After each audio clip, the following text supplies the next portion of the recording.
Kristaps Porzingis has been traded to the Boston Celtics. Question on the table today: can the Chicago Bulls take advantage of Washington selling pieces off left and right and get a solid piece on this Bulls team? We'll talk about all that and more on today's episode of the Windy City Breeze Sports Talk Daily. Let's go.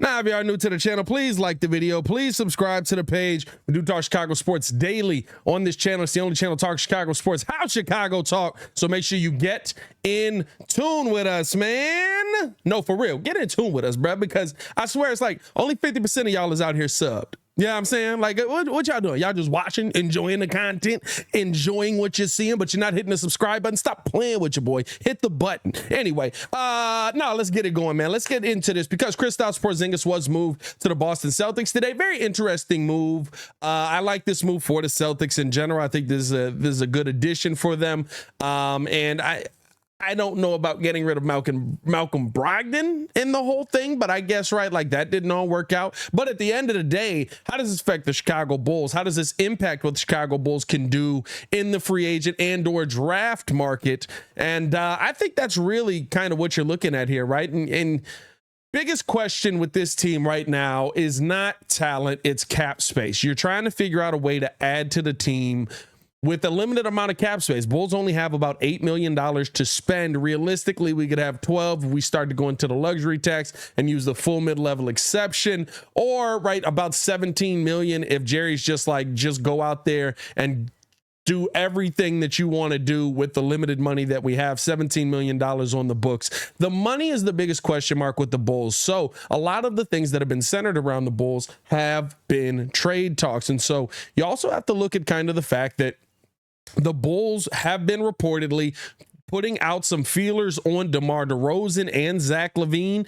DeMar DeRozan, possibly a name that could be moved. Could we see the Chicago Bulls take advantage of this Kristaps Porzingis situation where the Wizards are basically just selling off pieces and maybe bring back somebody like a Kyle Kuzma? Me and Hayes talked about this over on Locked On Bulls. And to me, Kyle Kuzma is a guy that's a solid player, right? Comes out, he can be, on 35 minutes this season, he was 21 points a game, shot about 33% from the three-point line. Nothing crazy, but I believe he did take 7 threes a game, 44% from the field overall, was 7 rebounds, kind of finding himself. He's 27 years old, fits this timeline that AK is trying to institute. Could the Bulls possibly get something done in a trade deal for a Kyle Kuzma? Would you want to see the Bulls do that? Let me know in the comments below. I'll be down there talking with you guys as well. And realistically, I think that this is something that if I'm AK, I take a serious look at, because unless you feel like DeMar DeRozan, you're going to find a way to make DeMar DeRozan and Zach LaVine work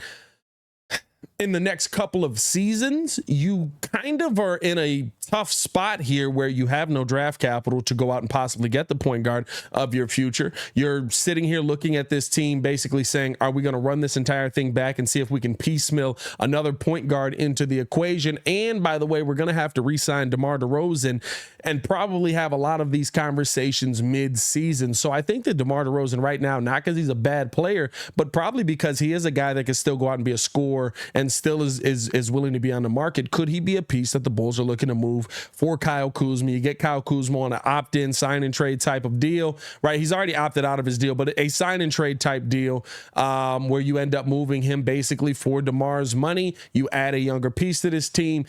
I wouldn't be mad at the team overall. I think you still have a ton of question marks, but now you have a couple of young pieces, a couple of young scorers who don't play similar positions. I think that's the one thing that if the Bulls were to make this move, is really the allure in all of this. You get a little bit of help for Vooch on the back end, on the backside, I should say, right? Like you're not worried about the rebounding battle as much anymore. Kuz able to contribute a solid 7-8 rebounds a game. We've seen him go out and get double doubles, and the scoring side of things, he's able to go out and be efficient on that as well. But it's also not him and Zach LaVine operating in the same space. Now, I'm not one of those people that believe Zach LaVine and DeMar DeRozan can't play together because they're too similar. I just don't think that's the case. We've seen them play together, but that point guard has been the asset that you've needed to get. And I guess the real thing is, if you feel like the point guard is the answer here, do you feel like you have the rest of the roster to go out and be able to make that work? That's the thing for me, right, where I look at this whole Kyle Kuzma trade or trading of DeMar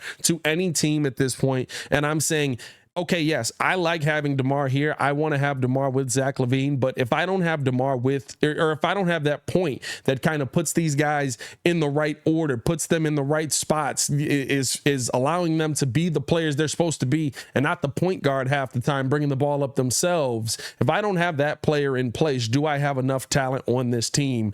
And I can't just go out and guarantee that the Bulls are going to be able to go out and find a point guard even going into the luxury tax this season, because they're just not on the market.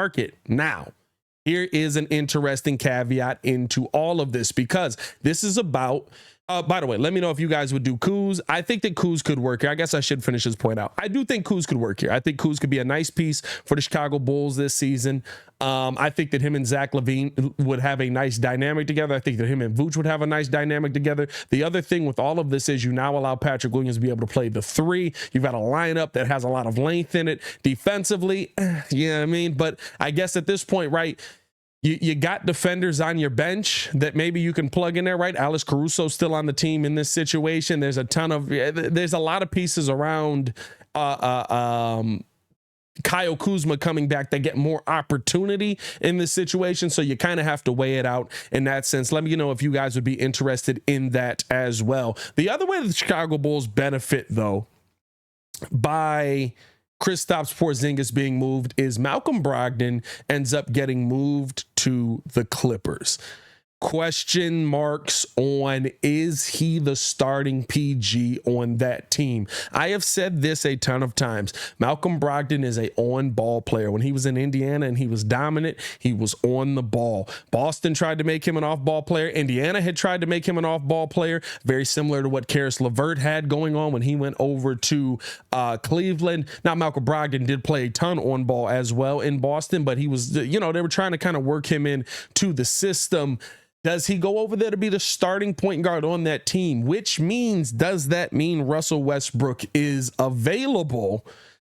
That could be another name that the Chicago Bulls are looking at. And I think that that would be a name that Jerry Reinsdorf wouldn't have a problem going into that luxury tax full mid-level exception for. And remember, it doesn't have to be for the full season. We could always trade him during the season if he's playing well and things aren't going the way that we hope they're going to go. But we saw what Pat Bev did. Right? We all saw it. We saw how this Bulls team played better when Patrick Beverley was here. They're 14-9 second half of the season. They end up making a play-in tournament. They end up beating Toronto in the play-in tournament. Shout out DeMar DeRozan. And you know what? Like, at the end of the day, this Bulls team, the second half of the season and the time with Lonzo, these are the two moments I'm looking for where Zach LaVine had a legit point guard. Zach LaVine was 25 plus points a game. DeMar DeRozan kind of knew his role in the system. And Nikola Vucevic could go down there and actually be a center for this team. At the end of all of this, could the Chicago Bulls be able to work out a deal with Russ? And is he worth going into the luxury tax for? Again, outside the luxury tax, we have about $8 million to work with. That's not going to get Russell Westbrook here. But Patrick Beverley being here, team all of a sudden wakes up. Russ is better than Pat Bev.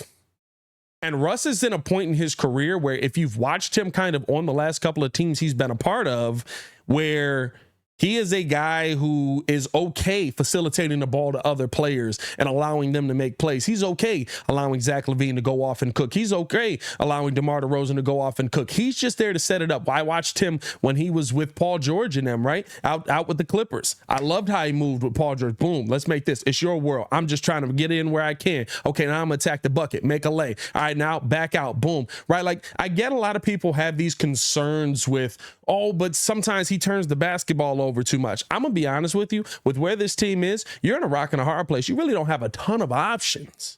at the point guard position. And now if Brogdon's going over there, that could open up things for the point guard position for the Chicago Bulls, maybe being able to go out and get a Russell Westbrook. I think that that's a name that the Bulls absolutely should be looking at if he does end up becoming available. We'll see kind of what the Clippers ends up being, but at the end of the day, we're seeing a ton of movement around the NBA, and I love every minute of it. Do you think the Bulls will do something ahead of the draft? Do you think they'll do something to try to get back in the draft? There are reports, again, that there are trade packages possibly out there for Zach LaVine. There are trade packages possibly out there for DeMar DeRozan, where the Bulls are trying to get back into the draft. That could be something that we see the Chicago Bulls team do. You let me know how you guys are feeling in the comments below. I'll be down there talking with you as well. As always, it is your boy Pat the Designer, back at it again to continue watching our Chicago Bulls content. Click the links on the screen or check the links in the description below. Y'all stay safe out there, Bulls fans.